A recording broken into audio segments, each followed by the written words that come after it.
Akuqondakala ukuthi uQuality Biyela namabhadi noma ilabo abantu abam-athekayo abafuna udumo ngaye. Kade waqala ukuvumbuka amadoda angaziwa lokho eyibuza umbuzo ngoQuality ukuthi imali uyithathaphi futhi usebenzaphi bese wona ayamchomela. Kwesinye isikhathi uthola ukuthi ashutha nje asemsebenzini afuna ukumkhombisa ukuthi wona njengoba enemali ayithathaphi. WeQuality!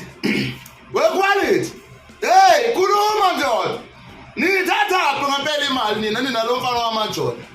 Lezi imali sichomela ngazo niyithathaphi? Nisebenzaphi? Ake nisichazeleke manje. Nisebenzaphi anichoma impela ngemali? Hey, ekuchonywa ngemali amaJoda. Kuphela iyabaleka lento le. Noma ingabomvu kanjani kodwa iyabaleka egcineni. Yabona? Ngoba okwempahla sengiyazi nithola kanjani impahla. Ama-account ngihamba ngifela landa impahla ezitolo ama-account nami ngayivula nje i-account ngiqoke njengani. Ama-account ngikhokhela ama-account. Imali niyithatha. Ngoba cha imali sengibonile nina imali.